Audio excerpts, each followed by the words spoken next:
Welcome back to the Internet Guys. Time for the manga volume review.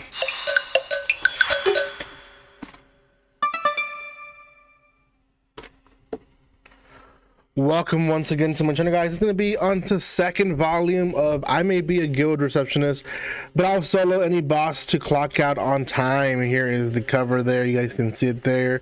Here's the back of it. It is a series brought to you by Press. Again, before anything else, thank you to Press for providing this copy for me to review for you guys. I do appreciate that. It is an interesting volume. We get quite a bit of stuff in this volume when it comes to progressiveness. She is found out a little bit more by more characters, so yeah, I'm excited to see what happens next in this series. Now, before anything, guys, if you haven't done so by now, make sure you subscribe to my channel, give some love by commenting, liking, and sharing. If you haven't done so by now, go check out my other volume review on this series. I do have volume 1 reviewed already. It is actually, I think I also have the light novel. Yeah, I read the light novel as well. So if you haven't seen either or, you guys can watch those as well there in my channel. There is links in the description below. You guys can use to buy manga, to watch more stuff. So use those links. Okay, let's talk about this series. So the story continues with our protagonist Alina here. Alina and Jade, who is not here in the cover. He does come out right here in the bottom. They defeated this huge monster. Obviously, Alina is protecting her identity because she wants to be a receptionist. She doesn't want to lose that job. It's a secure job. It pays well. It's out of danger. It is a continuous job, and it doesn't stop when you die, kind of how what happens when you're an adventurer.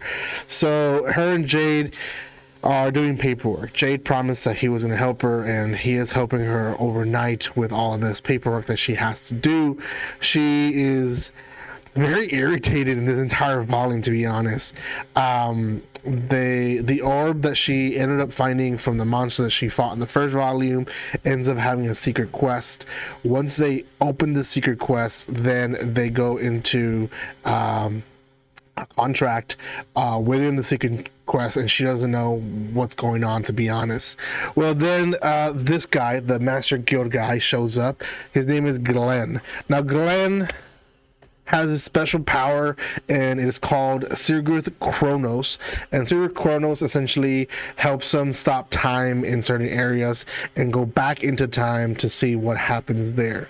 Well, he comes into the receptionist floor and tells a fun story that he went into Square Town, stopped time, went back, peeked underneath the mask or the hood of this secret executioner that no one knows about, and found the identity of them.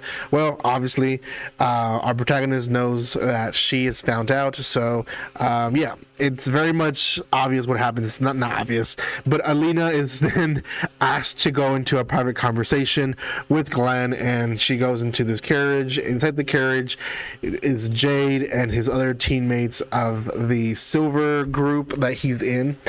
Once they're there, they're basically trying to convince her to be part of the silver group, because essentially what's happening is that they've found a new dungeon, and the dungeon itself is very dangerous, and they want help of her, being that she's strong, to basically destroy or complete as much of the dungeon as possible. Now, she obviously is not for it. She wants to be a receptionist. She does not want to be a adventurer. So at the beginning of the meeting, Glenn essentially promises her anything if they pick a fight, and she wins, and she does. Actually, Glenn finds out that Alina can break through his stop time ability, which is dangerous because that's how he saves himself from dying.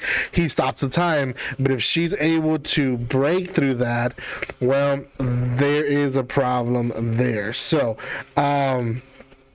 they basically said that her skill is a Dia skill, and essentially the skill that they mention is a skill that essentially it's very, very rare. They only have seen it in or they've only heard of the skill, and she is the first one, at least in their era, to have it. So she wins. She gets promised the life that she wants, but they still want her in the team. So Glenn keeps trying to convince her, and he eventually does, through essentially promising her no more overtime, doubling the workforce in where she works, to make her life a lot easier. This obviously sounds so good to her, so she goes for it. And the last part of the volume is them starting the first floor of the dungeon. Now I'm gonna kind of conclude it there real fast and just say they basically run into a different team, the second place team, and this team is also trying to defeat the dungeon, and they get ahead of them. Because they get ahead of them, they get pummeled by a monster, and when they arrive, they essentially are dealing with a monster that also can use Dia abilities. So because of this, it's very dangerous, and essentially the volume ends with them claiming they're gonna fall back and maybe come back later. So that, in a nutshell, is the second volume. It's very, very intense. I do like it. I like that her character is so comical, especially with she is so fixated to have this carefree life, no struggle life, that she'll basically will kill almost, okay, she almost did, the guild master just to attain what she wants. I mean, that whole scene, I ran through it, but really, if you go back and read it, it's so good. It's such a good scene because people start trying to stop her from trying to kill the guild master, because she's like, oh, you promised me that you're gonna give me a carefree life. Well, you know, I'm gonna put you up to it. Which is, it's hilarious. I really actually enjoyed that scene in the volume.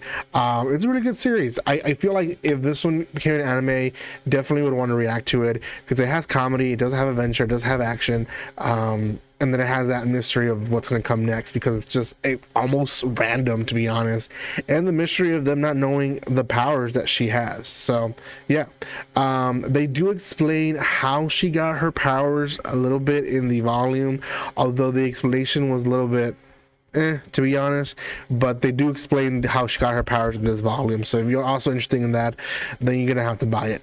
There is links in the description below. Go check them out. I do appreciate all the love and support that you show this channel.